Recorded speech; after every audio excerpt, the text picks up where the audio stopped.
Welcome back, everybody, to your daily update on the state of the Malazan Empire. And we're gonna head into House of Chains Book 3 today. There's no new knitting project yet. I mean, I do have one, but I wanted to give my hands a rest today, so I'll start with that tomorrow. And it's a small one, so I suspect it'll be done, maybe not tomorrow, but it'll be done in, like, I don't know, 2 or 3 days. So then maybe pants, maybe something else. We'll see. Yeah, as I said, it's an ongoing thing. Yeah, I also was, I don't know, either you came here through Iskar Jarek's video. Was on a collaboration with him yesterday, and it's already up there. If you haven't seen it, go check it out. It's long. I'm waffling for hours and hours and hours. Well, almost. It's almost 90 minutes long. If you found your way here through that video, welcome. And I'm super thankful to Iskar Jarek for actually giving me that opportunity to waffle on his channel. Well, maybe I'll do a similar thing in the future. We'll see. Yeah, but it was great fun. So that's like the important announcements, I guess. We'll be once again with House of Chains tomorrow, and then we'll have Saturday a generic, no, not generic, but an abstract Malazan video, and Sunday something else. I'm not yet quite sure if it's gonna be another book review like I did last week, or something else. Could be, I don't know, something general on books and stuff, or yeah. I have a bunch of books I want to talk about that I feel more people should know about. Slightly weird stuff, some of them classics, some of them just things that might have flown under the radar. Like, if you have any special wishes or whatever, then let me know in the comments, and maybe I'll do something like that. Yeah, but we'll see what I'll talk about on Saturday about Malazan. There's a few things that I feel I could do. All right, anyway, let's go into House of Chains. Book 3. Cheers.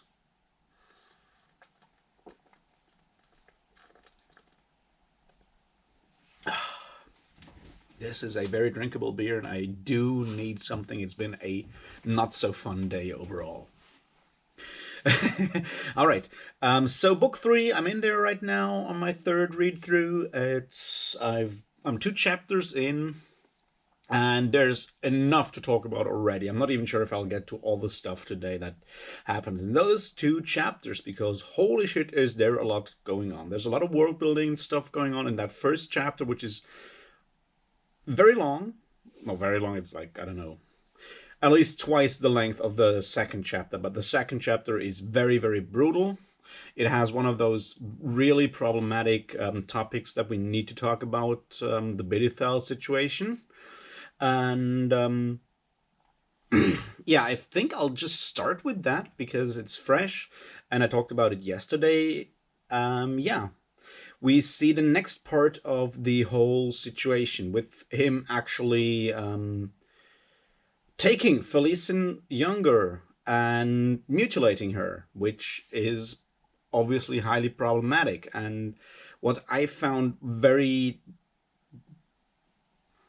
like, the more important parts about this are basically a couple of things surrounding that. That's on the one hand, obviously, once again, the situation that Bidithal has this kind of immunity, this personal immunity because of his role as High Mage, and everyone is basically using Felicin Younger just as a playing piece in that situation, because everyone knew the risk, everyone knew it, no one was doing anything because everyone had like plans. We remember like that Leoman wanted to wait until he could unmask the conspiracy of Febril, and yeah, the only one who was all emotions and no plan was our good friend Heboric. We're going to talk about him some more later on as well. But everyone else kind of ignored it because Bidithal has a certain immunity because of his power. And what is so very, very painful in this situation for me, or just like was very, very painful when I just read it again, is that point that where actually even Felicin Younger accepts that role as a tool, and even accepts like Bidethal's immunity when Lorik like basically says that he's going to kill Bidethal, and when Lorik says that, she's like, no, no, my mother needs him. And that's that very, very dangerous situation that shows how, in general, abuse of children. And let's face it, even though she's had a very, very rough childhood so far, Felicin is still a child. I don't know how old she is.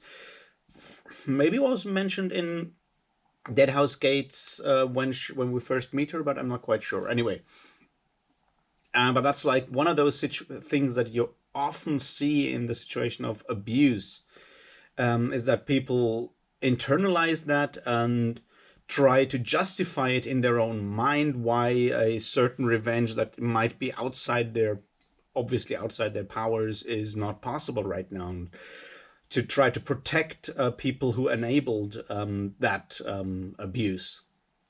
And that is something that is very, very heartbreaking that it happens here in this situation again. Also, the next thing we see that I think is important there is near the end, when you have that short description about other girls that Bidethal has already mutilated, and them accepting it and internalizing the whole process and wanting to perpetuate that. Because especially in that situation of female genital mutilation, which we're talking about here, you have the problem that with this being like, justified with tradition and all these religious doctrines that are highly problematic. I mean, they're abhorrent. That's the point.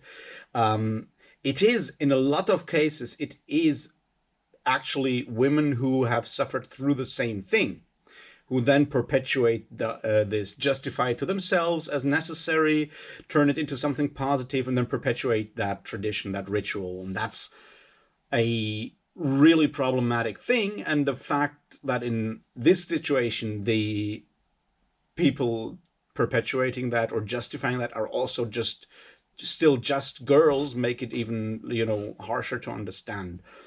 The next thing there is,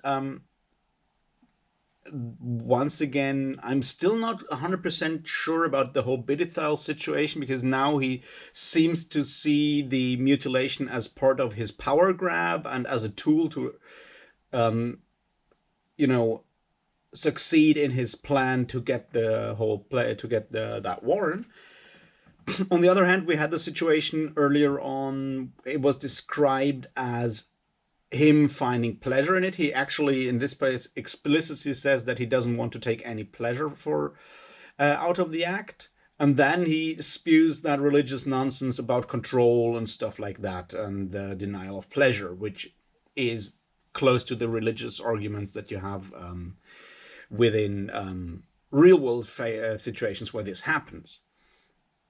And this is maybe the issue that I take most with the whole, like the only issue I take with the portrayal of Bidethal there is that it's very, very unclear what his actual motives are. Now, don't get me wrong, all three motives are absolutely horrifying, abhorrent, and terrible. And none of those would even come close to excusing what he does. But I feel that it kind of, on the one hand, you could look at it and say that, yes, human motives are never fully monolithic or just one thing. It's always a mix of things. But I'm not sure if it really improves, on the other hand, or like makes the message, if there's a message, or makes the portrayal clearer if you have these like three different signals sent by Bidethal himself, more or less, when you have, like, in general, he seems to take pleasure in mutilating those children. I'm not quite sure how, but then he says he doesn't in the case of Felicin. He just needs her broken because he needs broken people to further his plans, because obviously we know at this point that the whirlwind goddess, whoever she may be, is also broken, and there is this whole image of brokenness going through House of Chains, obviously in a lot of different ways, and that might be one of those things that I need to get back to, the image of brokenness and what it leads to. That's something important, I feel. No, not I feel. I know it's important. I just need to figure out how to actually voice it in a proper way. And I'm always afraid to go do, like, go out and do that now, and then, like, next book something happens that I have forgotten between the reading it the last time and I just need to revise it, and this is. But anyway, so yeah, I feel that having these mixed signals about Bidethel's motives kind of make it more difficult to then point out why these scenes are important, why this character arc is important. And oh boy, is there coming stuff in the future that makes it even more difficult to talk about. Another bit there, obviously, was the part of Silgar. I always want to say Stilgar because I recently read all the Dune novels, and I've always got, and that's obviously completely wrong, but it's like how different names sound so similar. So yeah, Silgar, who is sort of the unwitting helper in that. There's something going on there that is very important. I feel at this point it is rather obvious to see that Silgar is a witting or unwitting helper or ally of the crippled god. We have that scene where he makes those chains and puts Hiboric in the chains and stuff like that. We have all these things going on, so we know that. But the way he justifies doing what he does, like going and fetching Felicien Younger to the temple and stuff like that, the way he justifies these things for himself is like he will get more powerful again. And this is something that you have with a lot of people who have suffered or are suffering. It's like you feel that if you only reach that one small thing, then the entire world will be okay again, will be back to normal again, and then you can do whatever it is you always wanted to do, and and that's like a very, very human thing in there. And to reach that one thing to make it all right again is so often used as justification for terrible things. So yeah, that's also in there. So once again, I'm not done with the whole Felicien Younger, Bidethel, and so forth part yet. I just don't know like how I don't have final thoughts on it yet. That's the point there. That I feel is interesting. Like the other part there, once again, when you come back, and that's like I think the cruelest bit about it so far is how much Felicien Younger is just a game piece, because now at the end of chapter 13, I feel 12, 13. One of those, I don't know. Well, that chapter, second chapter in book 3 is what I mean. You have the situation that Karsar's god, the Broken Ones, who we at this point pretty much know are not gods but are Telanai Mass, are broken Telanai Mass. Dare I say, no, I don't. But I guess y'all already know or can guess who they are. But anyway, them showing up, and they once again, they even tell her that she is the knife that will do what, that will bring like revenge. They objectify Felicien Younger as well.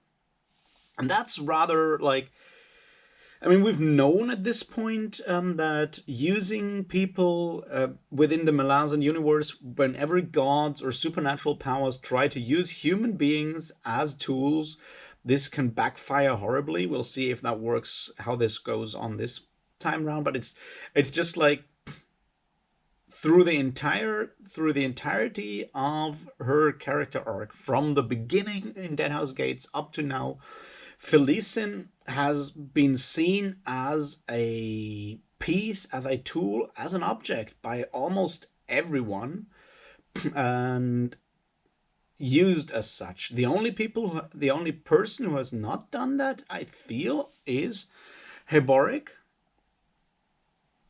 And well, I'm not gonna say Boric is not to blame for Felician's fate there. I'm just saying that he's probably the only one who's not seeing her as an object, but he kind of almost bought into the whole let's not kill Bidithal right now thing that Leoman talked about. And so he's definitely to blame. It's just like a very different thing, that because he's the only one who's not using her as a tool in any way, which I feel counts for something. I'm just not sure for what it counts.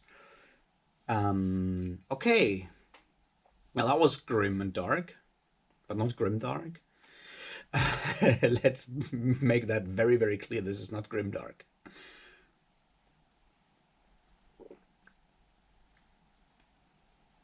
Let's move on to other things. Once again, I'm pretty sure I'll talk more about these things tomorrow when I circle around other stuff. And let's look at the overall situation of Osiric. I mean, we learned a lot of interesting character background. We learn at this point that who Lorik is. He's apparently the son of Osiric, who is the god of the Tistleosan. I mean, we first meet Tistleosan this time around, so that's something. So we see that. We see that whole weird situation with how Onrak works with Troll Sengar and becomes and flees his inevitable, or not inevitable, but planned demise and fate. But let's first look at something that I find interesting. So Osiric, from what we can tell, is firstborn of Fatherlight. And we know that our good friend Anamander Rake is son of darkness. So they're basically the opposites, or like same but opposite kind of people. And we know explicitly that Anamander Rake defies people who want to worship him as a god, because there's people who want to do that.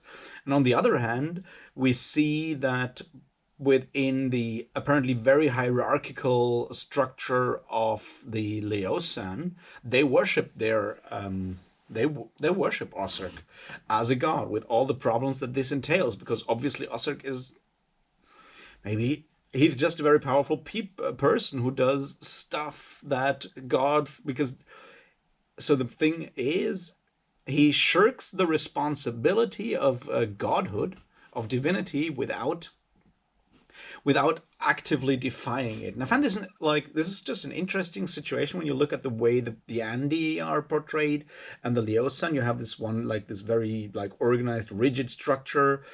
On the other hand, you have basically no real structure. I mean, yeah, you have obviously you have Anamander Rake being first in command, and you have Korlat second in command. So there's some kind of someone gives them orders because someone has to, but there's very little actual rigid structure in there. And now you can maybe this is me very much speculating, is that this might still be rooted in the whole alignment situation system of Dungeons and Dragons, because we know that at least Anamander Rake started as an AD&D character, so from a time when this kind of system may still have been in place. It's in the original Dungeons and Dragons rules. It doesn't make a lot of sense outside of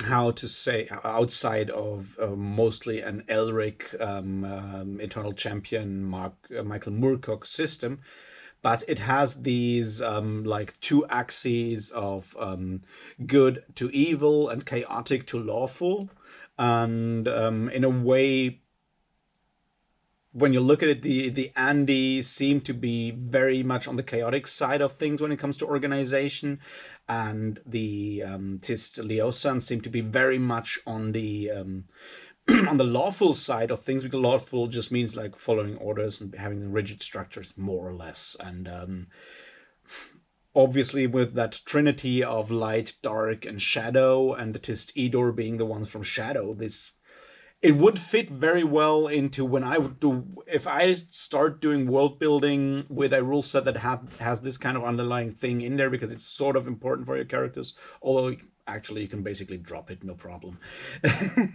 um, it feels like that something like this light chaos, this light shadow darkness thing would fit very rather well on this axis. So this is just me speculating on, once again, the influence of pen and paper role playing game on fantasy in this situation. Obviously, the idea of chaos versus order is something that we already know exists within a lot of like ideas, a lot of like thought systems, even obviously outside and long before Michael Moorcock used it for his books, which once again Stephen Erickson has said he has not read or had not read at the time. I'm not sure if he has read him at this point. I suspect, though.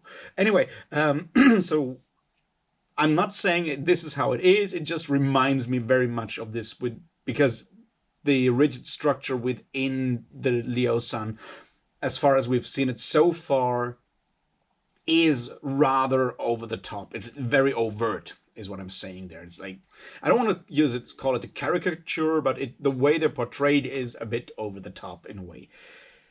So yeah, that's something that I felt might be interesting to just put out there. I mean, maybe we'll know more about it at some point, or maybe I've just missed an interview with one of the with either Esselmont or Erickson that I have not read or whatever. But this is this is how it looked to me when I reread this again, because it's something I can't help. So when I read books, I often also think about or wonder about how or why authors decided to go a certain way with their world or their story. It's just something I tend to do in general.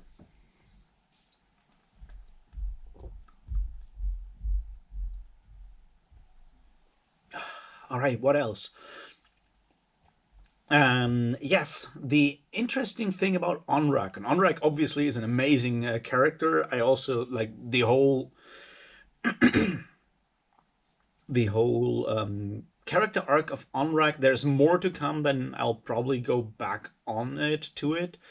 Um, but we see the way he's breaking away from the Talan I Mass is something I want to look at for a moment there, because when you look at it, the Talanai Mass are rather collective as a species. Obviously, we know. I mean, the way it's portrayed, they can like basically communicate in their minds.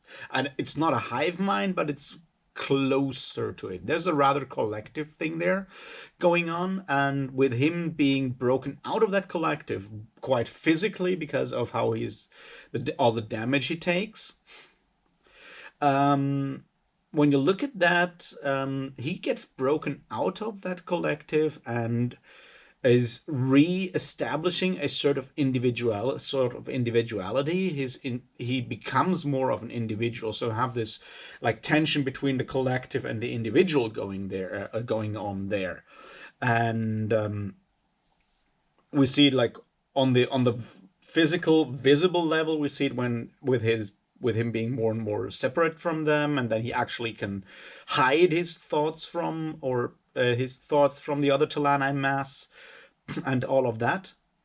And I feel an important, or maybe important, if you want to go political on this. I'm not sure if I want to, but the next thing there is that he says that it's written in that chapter at some point that for Talanai mass, within the Talanai mass collective, his fellow Talanai mass still look normal, like not undead, because they have this like ghost aura or whatever, a spirit aura around it. So as long as you are part of the Talan IMAS collective, so to speak, the other Talan IMAS look normal. You don't see that something is wrong, or I mean, on the physical level. Obviously, on the spiritual level, we already know from other chapters, especially Memories of Ice, how much the Talanai mass suffer from the pointlessness and all of that of their war. But that's something interesting, that like once he's outside of that, and that's what it says, like has no longer has that vision. He can see clearly what is wrong with the idea of the Talani mass as a people there. So that is something that I feel you can take in ways that I'm not sure I want to take, but I just wanted to point out that there is the option to actually look at it that way, and it will be interesting to see where this will take our good friend Onrak. I guess something that goes in the same direction is the ending of Memories of Ice, with Tool, Onos Tulan, actually becoming fully flesh and blood again. That's something that I feel goes in the same direction, but as I said, I will return to this when we know more about Onrak, because I don't want to spoil anything, and I feel there's more to look at there. So yeah, there's that, and apparently he becomes more of an individual, with that like regained sense of self or individuality comes the very individual human wish to continue that existence as an individual, which he then does by tricking, portraying, or what, like tricking in a way, his fellow Talana Mass, when he swears loyalty and friendship and servitude in a way to Tral Sangar, because then he has a new cause, and the cause is very important there. So he does that. And there's more to say on the situation that we need to talk about later on or in the future. What else might be interesting for today? Because I don't know how long I've already rambled, but anyway, yeah. Pearl is the master of mansplaining. It is so terrible, and I love the fact that how Lostara Yil is confronting him on this. I feel that the Lostara Yil Pearl relationship. I don't want to call it relationship yet. I want to like relation. The Lostara Yil Pearl relation in general and how it's built up is maybe a very good like example to see how Stephen Erickson is able to actually pull off a slowly building friendship, relationship, whatever tension there is going on there. And that's like in contrast to those rather spontaneous seeming things like Whiskey Jack and Corlat, or up to a point also our good friend Kalam and Manala in a way. So that's I feel an interesting thing to look at or keep in mind, and I'll keep further looking at it. Yeah, just like one of those hints. If this is your first read, put a pin into that situation with that dragon, that Otateral dragon they see. That might just be important. It's just a feeling. It might just be important. Also, when you have these overarching themes in different books, I feel that this time round, it's a lot of it is balance, because you remember in the opening, in the not in the prologue, or is it the prologue? Or is it first chapter? That situation where we see the shawning of Tral Sengar from his people, and he then at the end he's like with the wall and the nascent breaking down, is like that nature will always find a balance, and that imbalance is the curse of it. And now there we have that, have once again saying Pearl, is it? I think Pearl saying that like the universe needs to be in balance, and that's why if dragons bring magic, then there also needs to be an Ototeral dragon. So that's an interesting thing to look at. I'm not a lore person, so maybe someone else will need to go deeper into that. But if Ototeral is created by too much magic, the question is, how does an Ototeral dragon come into being? But this is something that goes so far beyond anything we're going to talk about here for the foreseeable future that I'm just like, putting this out there. This is something I don't know, and I feel it would be good to know more about. Yes, I feel that's almost enough for today. I'll talk about other things tomorrow. There's more than enough things going on that still need talking about.